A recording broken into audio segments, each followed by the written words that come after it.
Well, this is the problem with the crowd work thing because we already had a ton of comics who didn't have material and didn't want to write material, put in the work. And then the crowd work thing became big. So all of those comics now have an excuse, and them and more have an excuse to not do material. Yes. Like everyone that's been failing to write material for the last 20 years is like, perfect. Well, you said something that I think someone said to you where it was like, people who are impressed with crowd work because someone's being funny on the spot. It's like, yeah, well, that's what's the first thing of a comedian. When you know you want to be a comedian, it's because you're funny on the spot. That was DePaulo, yeah. Yeah.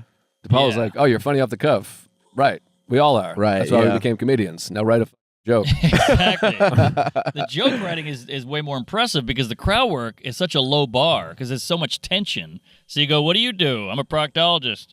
What'd you pull that out of your ass? Right. Whoa! Who the f- is this guy? Holy That's good though. That got me. on. If I was in the crowd and you said that, I would have laughed. But usually they go, "What do? Oh, I'm a proctologist. I don't know what that is." And then that gets a big laugh, and you're like, And then Great. he said every comic did like the "you guys suck, you're not worth my time, what am I doing here?" And you're like, "What the f- is that?" Like you got to do a show. You're an entertainer, so that whole thing's out the window too. Must have been a small crowd night, I bet, because that's another thing. Like a lot of people were like, "Well, it's a small crowd. I'll just not do anything." Right. But isn't that more fun, the small crowds, when you're like trying out new ideas and stuff? Absolutely. Sure. If the crowd's into I'm it. pandering to the car. Well, I went to the Comedy Store years ago to the OR room. This is like a long, long time ago. And I watched like the late night for a little bit. And 4 comics in a row sat on the stool with their feet on the monitor like this. And just did like Q&A. Oh, you're on an all-black show, huh? No, it was all white guys. I can't stand when someone sits on the stool. It was just so crazy to watch. Like even if you always sit like that, wouldn't you see the last guy sitting exactly like that and be like, nah, shit, I can't sit like that? Well, that's the other thing my friend said. He said no one watches anybody. So they all go up and do crowd work, and they're doing the same questions and asking the same people. And you're like, what am I doing here? What is this? Right. And imagine hearing some nothing question like, how long have you guys been together for 80 times in a row? Oh, God. You just go, 6 years. They've been together 6 years. Right. Yuck. So, yeah, we're in a bad way because before, if you did a bunch of crowd work, it was kind of like, all right, I'm being lazy. But now crowd work's a thing. Right. Now I'm getting a clip. Or you were saving yourself. Yes. You were bombing and you were saving yourself. Fine with that. But now we're all like, hey, I'm Matt Rifing it up here. Yeah, but then when you get like a clip and it gets nothing and you're like, I sold my soul for like 60 likes. Oh. That. I think views are down on Instagram. That's what everyone keeps telling me. Oh, yeah. I know Brendan's are. Don't you hate traffic? Even when you're not the one driving and you're not in a hurry and you're just doing a podcast, I'm like, this is awful. It is a bummer. How's your ankle? How does your ankle feel, Chuck?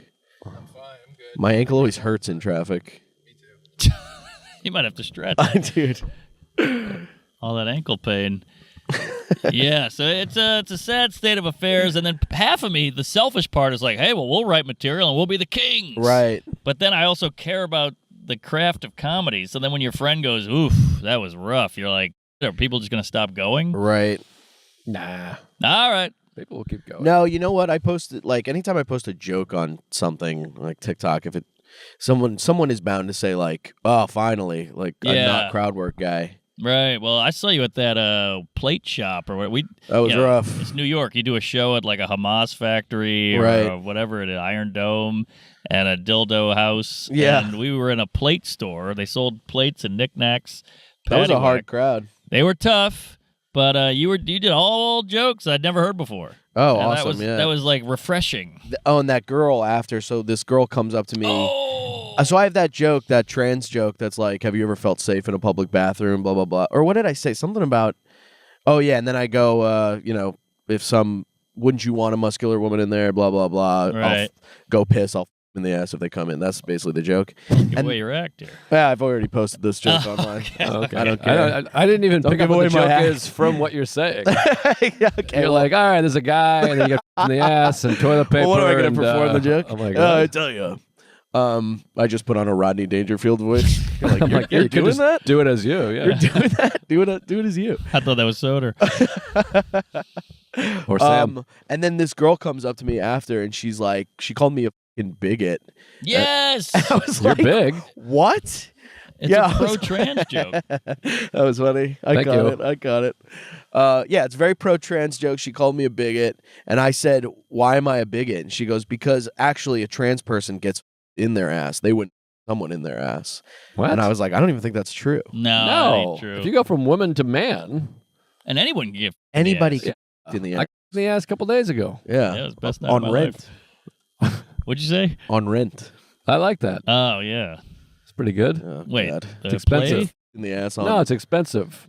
Oh, I thought that was an age joke. I thought it was okay. 121 seconds, 500 anal. She did apologize after you left. She Oh. was like, "I'm Apologize? sorry if I offended you," and I was like, "It's fine. Who cares?" Well, it sounds like she wasn't triggered. She was just trying to correct you. Is that what's going I guess no. She was. I mean, maybe she was just trying to neg me. You know. Audiences don't realize that we have feelings sometimes, when they're like, you suck, and you go, fuck you, you fat whore, and they go, Jesus, and you're Yeah. like, well, the suck was bad. You started it. Right. on? But wait, what You was fat whore. what was her tone? Was she like, "Hey, I want to help you with your joke"? 'Cause it No, doesn't make she sense. was- Oh, okay. She was like kind of "Fuck busting you." my balls, but in a way that, I've heard before. Like when people don't listen to the joke, they just hear the trigger word, Right. and then they get upset with me. That's So almost everybody. She was kind of nice about it, but I was taking past traumas out on her.